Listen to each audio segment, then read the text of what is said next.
নমস্কার, আমার নাম সোনালী দাস। আমি আমইপাড়া উদ্বাস্তু বিদ্যাপীঠের বর্তমানে নবম শ্রেণীর ছাত্রী। আমরা বর্তমানে নবম শ্রেণীর ছাত্রীরা মিলে অষ্টম শ্রেণীর শেষে পরীক্ষার শেষে আমরা এই মাশরুম প্রজেক্টটি তৈরি করেছি।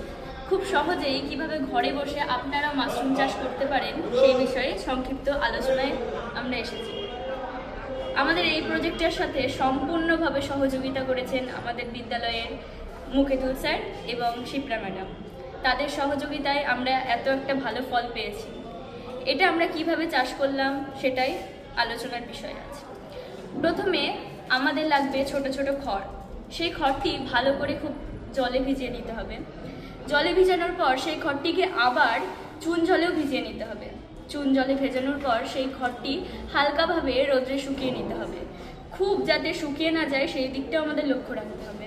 তারপরে সেই খড়টি প্লাস্টিক প্যাকেটের মধ্যে লেয়ারভাবে দিয়ে দিতে হবে। প্রথমে নাড়ার সেই আবার আস্তরণ দেওয়ার পরে অয়েস্টার মাশরুমের যেই সিডগুলো আছে ওগুলো কিছুটা সরিয়ে দিতে হবে। আবার সেমভাবে আবার নাড়ার খড়টি দিয়ে নিতে হবে। তারপরে আবার পুনরায় এই অয়েস্টার মাশরুমের সিডগুলো দিয়ে দিতে হবে। এইভাবে করে 4-5টি লেয়ার আমাদেরকে দিয়ে দিতে হবে।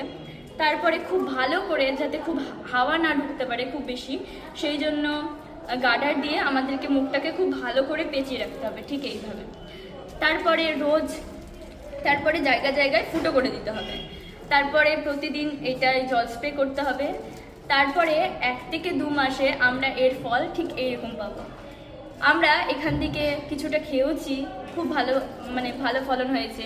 এটা খুব যদি বেশি পরিমাণে ফলন হয় তাহলে সেটা আমরা বিক্রিও করতে পারি। এইভাবে আমরা এই প্রজেক্টটি সম্পূর্ণ করেছি।